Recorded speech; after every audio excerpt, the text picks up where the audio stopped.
They thought she was just another black woman, maybe a dentist, a teacher, or some poor lady they could push around. They didn't know she was the one judge in the state who could bury their entire department with a single phone call. And by the time they realized it, it was too late. Don't forget to subscribe to Racism Watchdog and turn on notifications to follow this powerful story and stay updated on the next chapter. Judge Evelyn Monroe had faced intimidation before, but never like this. The gavel in her courtroom carried the weight of justice, yet today, the men sworn to uphold the law had become its greatest enemies. The moment Officer Brent Lawson and Surgeon Rick DeLuca stormed into that quiet diner and singled her out, they thought she was just another nobody. One slap across her face, and their fates were sealed. Because in exactly 4 minutes, their entire empire of corruption would feel a tremor so devastating, nothing would ever be the same again.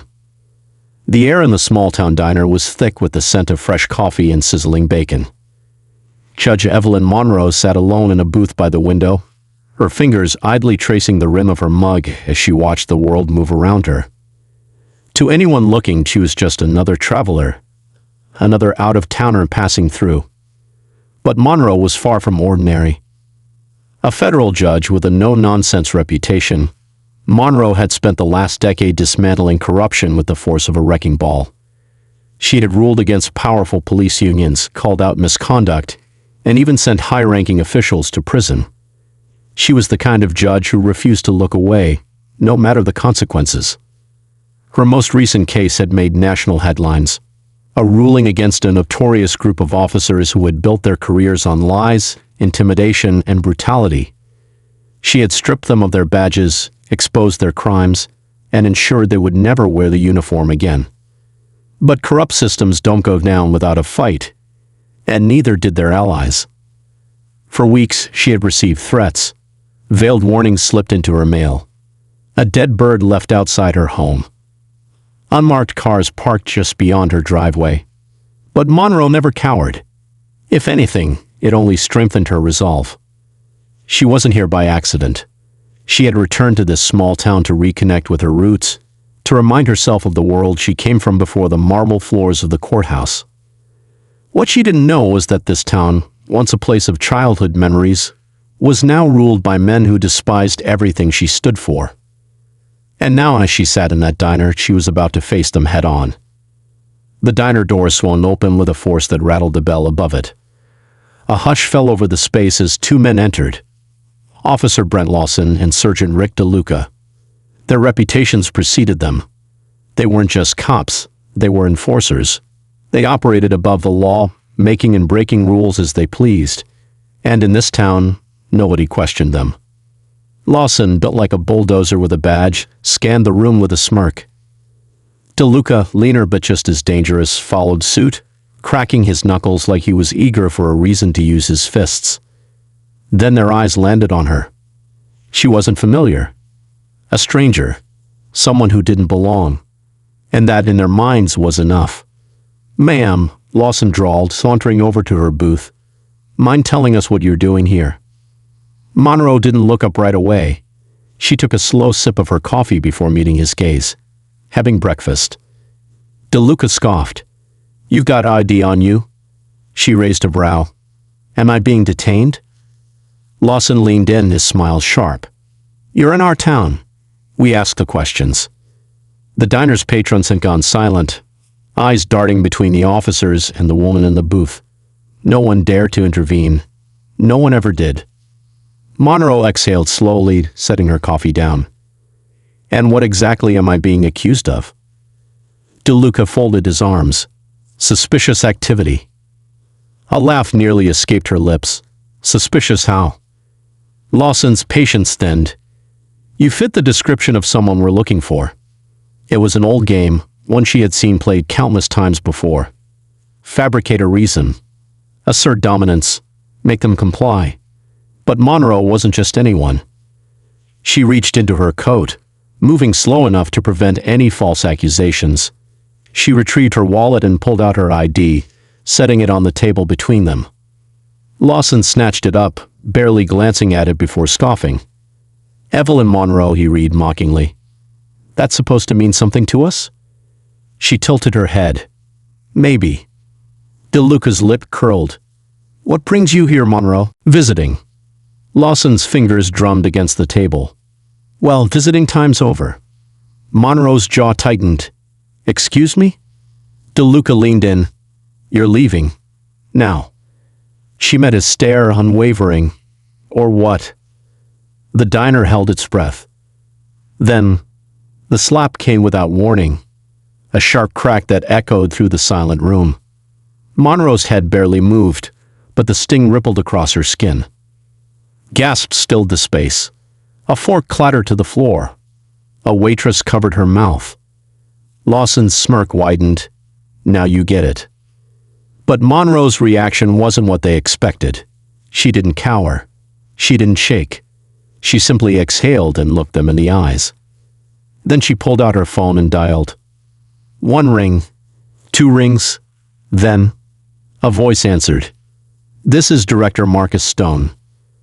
The color drained from Lawson's and DeLuca's faces. Monroe's voice was calm, but firm. Marcus, I need you to listen carefully. The walls of their empire had just begun to crack. The air inside the diner was thick with tension, but Judge Evelyn Monroe remained eerily calm. Her cheeks still burned from the slap, but she didn't flinch. Instead, she reached into her coat pocket, pulled out her phone, and dialed a number with deliberate precision. Officer Brent Lawson and Sergeant Rick DeLuca stood over her, their arrogance dripping with entitlement. They had done this 1,000 times before, intimidating, humiliating, breaking people. But something about this woman's calm demeanor unsettled them. They expected fear. They got a smirk. Across the country, in a secure federal building, a red light blinked on a desk phone. The voice on the other end didn't hesitate. Ma'am, are you safe? Judge Monroe's voice was steady. I need full activation. Right now. Within seconds, a chain reaction ignited. Emails sent. Secure channels buzzing. Federal agencies mobilizing. The FBI's Special Task Force had been waiting for this moment, the final, undeniable proof that Lawson and DeLuca weren't just rogue cops. They were the key players in a system of corruption so vast, it stretched across multiple states. As Monroe slipped her phone back into her coat, she glanced up at the 2 officers. They were still laughing, still oblivious to the fact that their world had just changed forever. Outside, 3 unmarked black SUVs were already speeding down the highway, closing in on the small-town diner like predators closing in on prey. The judge had spent the last 3 years investigating this case, but her position had forced her to work in the shadows. Monroe had seen too many cases die because of missing evidence, scared witnesses, or mysteriously vanished files. This time, she played it differently. A secure cloud storage held thousands of documents, financial records, internal police emails, whistleblower testimonies, names, dates, accounts, every skeleton in their closet, neatly cataloged and ready for exposure. And now, that exposure was here. Within an hour of the slap heard around the town, every major news network had the footage. Security cameras from the diner had been uploaded, shared, and viewed millions of times. The world wasn't just watching, the world was furious. People started coming forward. Victims, former officers, city officials. One woman sobbing on a live broadcast revealed how Lawson had framed her son for a crime he didn't commit.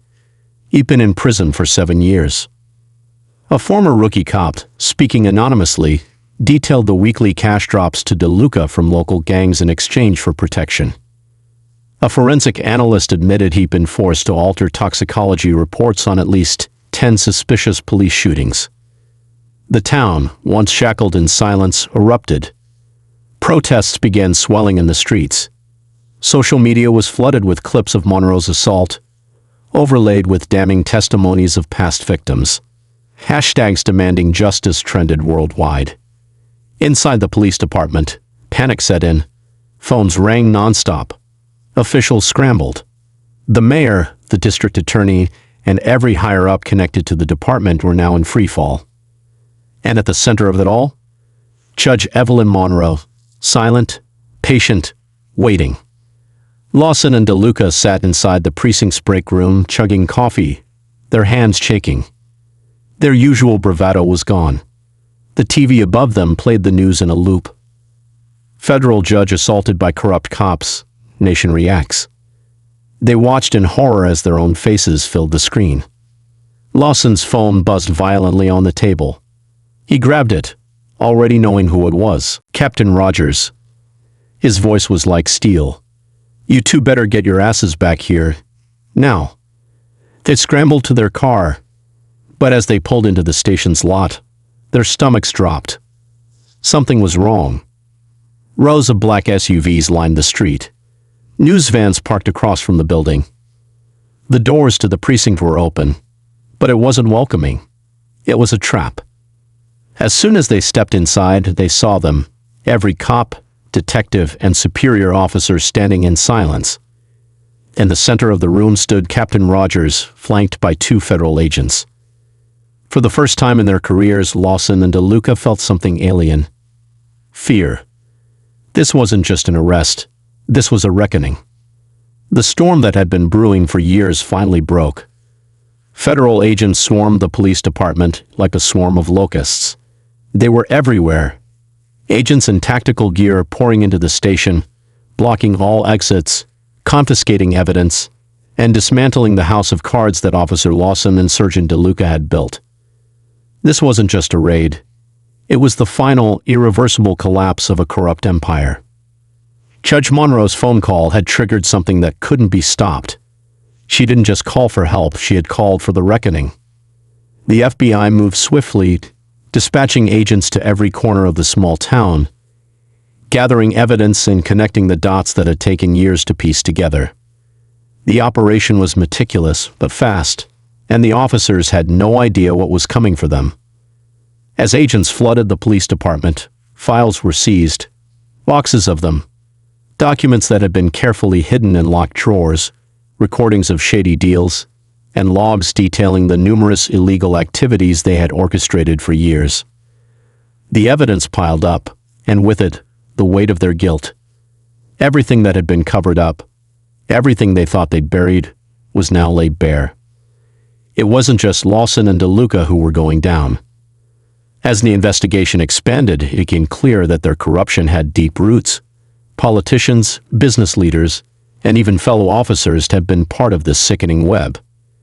Connections were made between them and a multitude of powerful figures in the town, each one implicated in the conspiracy, each one a potential target in this massive federal crackdown. The chief of police, who had been silently complicit in this entire operation, handed in his resignation within hours of the news breaking. He thought it would protect him, that stepping down would allow him to avoid the fallout. But it was too late. Everyone knew.